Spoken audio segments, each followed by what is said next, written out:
पदजंग थाना बसई गाँव में जनवरी 1 तारिख में होइतिबा जघन्य हत्याकांड घटना पूर्व शत्रुता को नहीं गाँ दाण्डे राकेश सेठी को गोड़ाई गोड़ाई हत्या कर अभियुक्त सरोज विश्वाल एने पदजंग थाना रे एक प्रेसमिट करी हत्याकांडर रहस्य संपर्क में कहिसेंती ढेंकानाल एसपी अभिनव सोनकर। सूचना अनुसार गत जनवरी 1 तारिख में पदजंग थाना बसई गाँ दाण्डे जघन्य भाव में सरोज विश्वाल से ग्रामर राकेश सेठी को हत्या कर हत्याकांड एभली विभत्स होइथिला जे राकेशर मृतदेह को खंड विखंडित अवस्था गाँ दाण्डे फिंगिथिला सरोज। गाँ दाण्ड संपूर्ण रक्तरंजित होइथिबा बेले रास्ता सारा हाथ गोड़ मुंड गंडी अलग अलग भाव में पड़ी रहिथिला। हत्याकांड एते भयंकर होइथिला जे गाँ सारा लोके एहाकु देखुथिबा बेले केही प्रतिवाद करिबाकु साहस जुटाई पारि नथिले। तेबे हत्या घटनार 48 घंटा पर ढेंकानाल एसपी निर्देश में हत्याकारी को धरिबा पई गठन होइथिबा 3टी टीम सरोज विश्वाल को धरिबारे सक्षम होइथिला। गतकाली अभियुक्त को नहीं पुलिस क्राइम सीन रिक्रिएशन करिथिबा बेले हत्याकांडर कहानी पुलिस आगे बखाणीथिला अभियुक्त सरोज।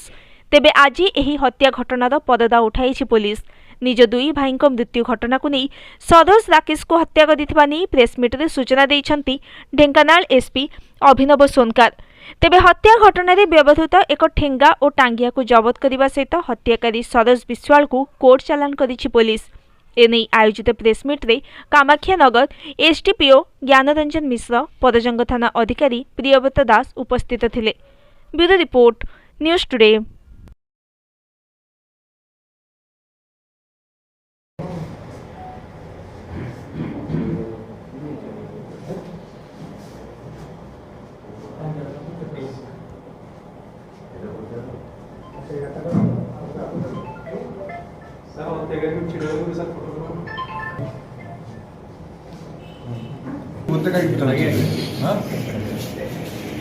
सर जहाँ गोटे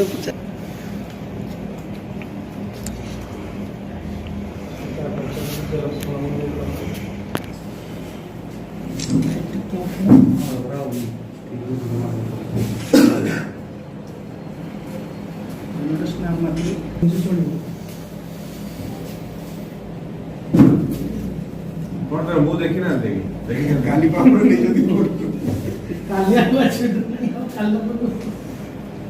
ऐसी पर्सन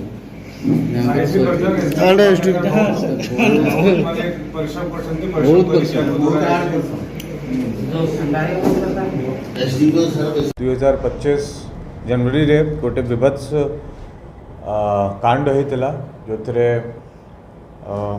अक्यूज्ड सरोज कुमार विश्वाल